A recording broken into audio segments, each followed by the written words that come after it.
Welcome back to Car Stuff. This is Jesse. This is probably gonna be the quickest set of videos because I'm doing this pretty much right after I did the track update. I cleaned up and got the the gutted cat installed, and everything's tightened down, and it's probably good to go at this point. So I figured, screw it. Let's do a video on the freaking Civic. So here we go. This is a 1992 Honda Civic CX manual. It came with a D15 B8. Should be the 8-valve engine, 70 horsepower, 83 foot-pounds of torque.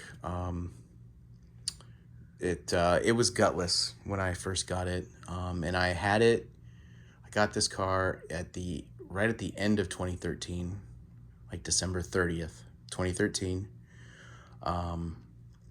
And the first things I did was it creaked super bad when I drove it. The steering rack was loose. It might have had one bolt in it, and it was missing some, and it was just loose and creaky. So I did that. And then I added the rear windshield wiper and the squirter thing. I can't remember where it is. It's like here. I think it's right there. That was one of the first things I did on this car. And then I did a suspension upgrade. I've got Koni yellows, front and back. Let's see, it says Koni with Skunk 2 upper control arms. The wheels are Konig Heliums 15 by 6.5. I can't remember. They're probably the best wheels you can get for this Civic for these years. It's 11 pounds, super light. They look great. You can get them in black. I think you can get them in like silver and bronze, but I always get the flat black. It just looks awesome. The best wheels. And then this is one of the few cosmetic things I've ever done is the red Honda badges. I mean, it's got a lip front and back. You know, it's like a cheap eBay lip, but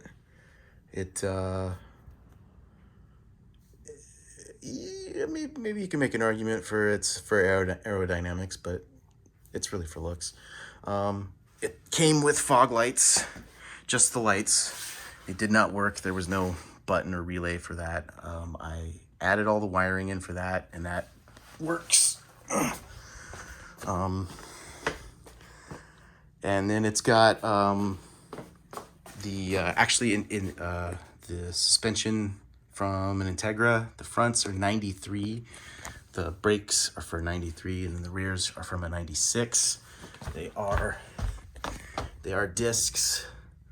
And then it's got the front and rear sway bars. I added that sway bar. It did not come with it. Had to change the lower control arms in the back and the front. This is, you can see the Koni in the back. It's got H&R OE springs. I painted over them a long time ago. That's the rear sway bar from an Integra. And then the muffler, we're just doing random. The muffler is it's X-Force. It's a copy of the Mugen twin loop. It's got this thing right here. It like wraps around and comes back in. It's a cool design, so it's not quite so loud. when it idles. And of course, after the D15, I put in a B20. It's a JDM B20B. It has a knock sensor on the back. I don't know if you can. I don't think you can see it from back here, from up here. So it is the higher compression engine. I installed that Thanksgiving of 2018, and then the turbo kit was installed. What was that? Like I want to say December of 2021. Let's see what else. It's got energy suspension bushings front and rear. Though except the I've got for where is it? This one right here. This bushing for the trailing arm. It's actually a hard race bushing because I heard that the energy suspension ones were great. The shifter is a B&M short shifter. Because I got it because it was steel. I'd heard horror stories of aluminum ones snapping. It's got the Hasport mounts all the way around. I don't know if you can see it in there. It's down there with just the street rubber and polyurethane. I added power steering. This is from, I can't remember what car that's from, but it has the same fitting as the stock Civic. I added cruise control. It used to work. It doesn't now for some reason. Something with the wiring, or maybe I messed up the control box. I don't know. This is the catch can. It's actually it was originally meant for like a Jeep Hemi SRT8, but my coworker told me about it, and it's probably one of the best ones you can buy. It's billet technology. It works awesome. The way I've got it running is this goes here. It's pulling from here and here. I actually gutted this thing. There is no more valve there. I wanted more throughput. I used to have the rear ports. They're like the Prelude ones, and I just got way too much oil in there. And so the vacuum actually is plugged into the front of this air filter, so that it always has vacuum. It will never not have vacuum. It'll always have vacuum. The last time I was at the track, it did. This thing finally overfilled, and this thing had oil coming out of it. And so that's when I changed the way that the sources for the catch can. It's got a GSR transmission with a factory limited slip. JDM GSR. It's got an upgraded brake system. This master cylinder is a 15/16 master cylinder from a 91 EX sedan, Civic sedan. You can just get new ones from like Rock Auto, and then this was an upgrade too. This is a 9-inch. It originally came with an 8-inch booster, and I put a 9-inch in it. Let's see what else. Then as for the turbo installed, the boost reference is right here, so it's always super accurate. You know, the boost that's being the boost reference is right there. So it's super accurate. It's not based off the turbo and the pressure drop you get from the intercooler. It's all based on what is actually coming to the throttle body. And then I've got a 4-port electronic boost control, just a Mac valve. I made it this. I tried to put it as close as I could to the wastegate, so that when it switches, it's as fast as possible. And I tried to build a little heat shield mounting plate. I don't know how effective it is. I wanted it to be longer, but it just didn't work out.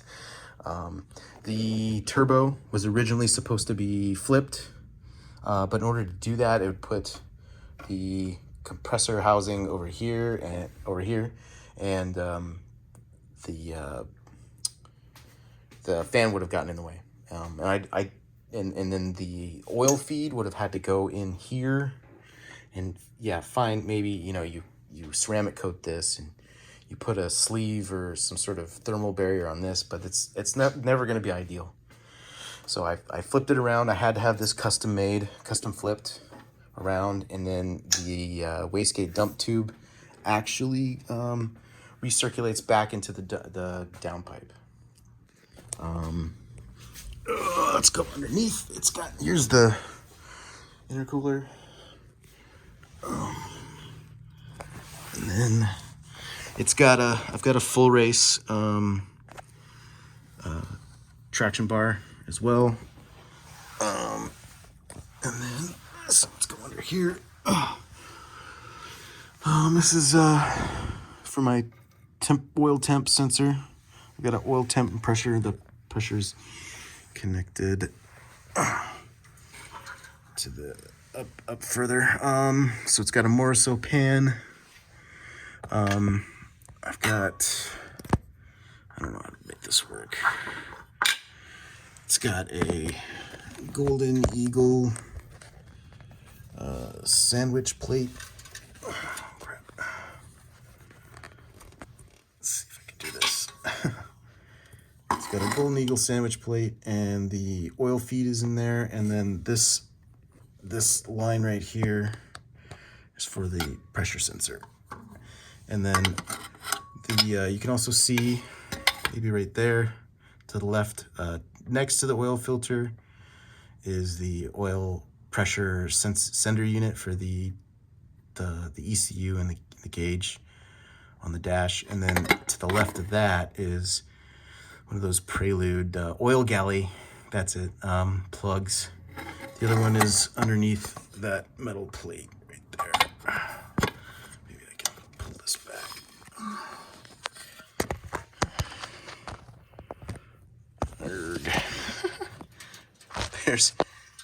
You can kind of see it.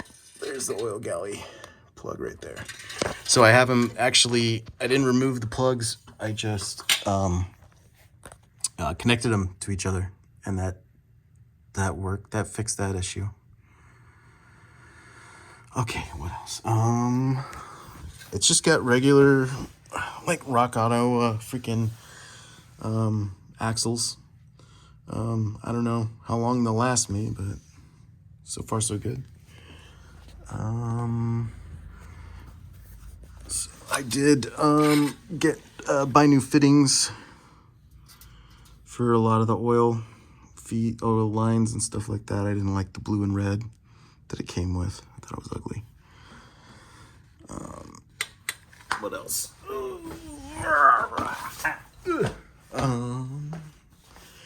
Interior is pretty much stock for the most part. For the cruise control, I needed the buttons, and it was attached to this tan steering wheel, and I don't know, there was just something about this tan steering wheel that I liked, and I was like, you know what, I'm keeping the tan. I like it. It was a little better shape than the original black one, so it was nice. And then so I've got a boost gauge. This is the oil pressure temp gauge. It's an Innovate. And then I've got an AEM Uego freaking air fuel ratio gauge. I haven't had the best. I've slowly I've figured out how to use the thing over time, but I haven't had the best results with this. I've replaced the O2 sensor like 4 times, and it feels like I'm constantly fighting it. But now when I have a problem, because what a lot of times, you know, I'll turn it on, I'll start the car, and it's working fine. You know, I'll drive somewhere, turn it off, run my errand, come back in, and then it runs, and then I start it again, and it just reads super lean, like 18 or all dashes. And so lately what I've been doing is I pop it out, I pull the power in it, and I reset it, and sometimes it takes 5-6 times, but lately it's only taken 1, and it just works again. So that's freaking awesome. It's got a stock dash, but one of the nice tricks about the 9295 Civics, I don't know if I can, probably can't see it. It's too bright in here. But oh no, it's not the right one. Here, the dash lights are red, and so are these lights. I actually resoldered the lights in here. Why isn't it on? These will actually show up red. These ones will show up red. I did add an alarm for if you leave your lights on, because I've done it a few times, many times, and killed my battery. Running LEDs, LED headlights, they run good. I've always got Domo with me. He's always along for the ride. It's got a Kenwood deck. It's not super fancy, but I can connect my phone to it. I did add a sensor for the level, the windshield wiper fluid reservoir level. I added a float sensor, and it connects to this, and so this turns on when it's low. I've had a bunch of AutoZone what is it, the motors for squirting the stuff, and if you run it out of fluid, they just kill themselves. This is the this is for the fog lights, and then the cruise will turn, the light will turn on when it has power, but it doesn't work yet. I've got it does have a stereo in it. I've got an MB Quart component set up in the front, and then a sub in the back. The oil pressure pressure temp sensor has a USB. Actually, it's a serial port output. I've already got a serial to USB cable hooked up in stored in there, so I can actually monitor that stuff through their app. This thing is tuned on Neptune RTP. It's got a Demon 2 board in it. I used to have just a USB connection to it. That was this right wire here, but then I finally got their Bluetooth module, and so I connect to it via Bluetooth, which is freaking awesome. It's so nice. If you've got Neptune, get the Bluetooth module. It is freaking awesome. It's pretty much original interior. It's in decent shape. It's not amazing. You know, there's like cigarette burns, and this is split. I tried to fix it, and it freaking split on me. I fixed this one, and I think it's stayed for the most part. This one right here. And it's got a freaking paint stain. Painting the first house. But yeah, I mean, you know, the dash isn't cracked or anything. It's dirty right now because I'm lazy, but it's not cracked or anything, and you know, most things work. Doesn't show it. The clock, I put a red lens in it, so my clock is red. It's just not very bright when the lights are on, when the headlights are on. Damn it. Ugh. Oh, it does have new carpet that I ordered. I can't remember where I got it. Some carpet place. And then it's got Civic OEM Civic. What is it? Formats. Okay. And then I still have the tray. It's not in the best shape. It's not perfect, but it works. It's decent. I've got a little MTX 10-inch sub. I've got a light wired in, and I've got, like, you know, my spares under here. I made myself a new tray, and I used to have a and I wrapped it, or I covered it, but then I got new fabric or new carpet. I just covered it, and I got some tools. Just got my other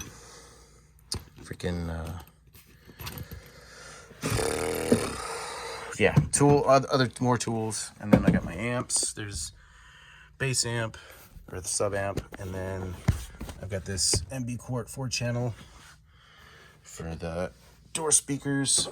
I have wiring for rear speakers. I just don't have a good place to mount them, so I just haven't installed them.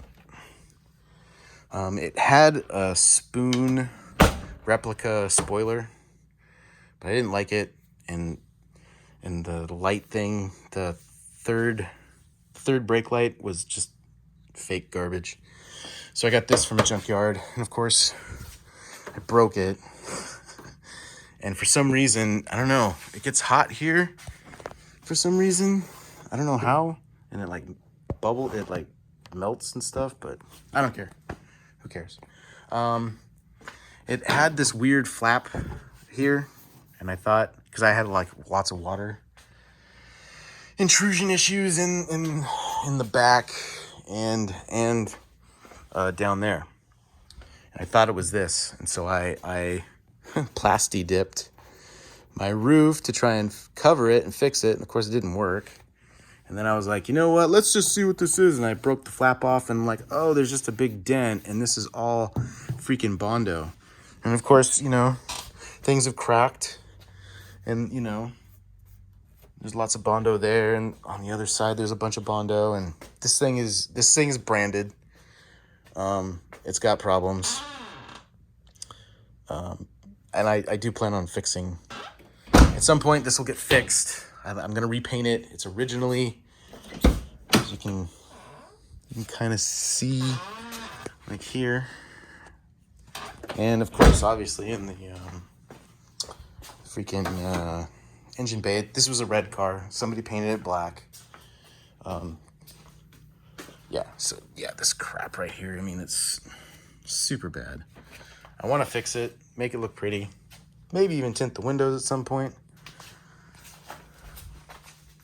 But, yeah, it definitely has its issues. But you know what? She's a fun car, and I've taken it a long ways. You know, from the D15 B8 to a boosted turbo B20, it's come a long way. I think I probably haven't covered everything. I'm sure there's something I'm missing. Oh, there's the pressure sensor. Excuse me, right there. And this thing needs to get replaced. It's getting all kinds of carbon there. This thing has its issues, but it works. I custom painted the valve cover. Didn't come out the way I wanted it to, but it's okay. And of course it's chipped and stuff since then, but whatever. But yeah, so this is my 1992 Honda Civic. My goal is 13s. If I can get a high 12, that would be amazing. But 13s, I don't want more than 280 horsepower. I hear these things, these B20s will mess up if you try and get more than 300 horsepower out of them. So if I could get like 270, 275, that'd be perfect. At some point, I'm going to redo this dump pipe and wastegate recirc. I don't like the way they did it. They put the recirculate like right there at a 90-degree angle too. It's like that's not what I want, but they did it. $400 and it runs and it works. That's good enough for me. So I'm gonna buy a MIG welder because I've got other projects on the horizon. So I'm gonna buy a MIG and I'm just gonna teach myself and I'm just gonna weld myself a new one. I don't know when that's gonna happen. I've got other projects I've been working on as well. And yeah. Oh yeah. Aluminum eBay radiator. Works awesome. Never had a problem. Never overheated. Oh yeah, engine. I got the engine in Gresham, Oregon. The place doesn't exist anymore, but it's like $650 for that engine, and she works awesome. Never had any real problems. Time belt water pump when I first got it. Been working great. All right, so that's this is my 92 Honda Civic. It's got over 200,000 miles, but you know, she's a lot of fun. She really scoots. So yeah, thanks for coming to Car Stuff. Have a good one.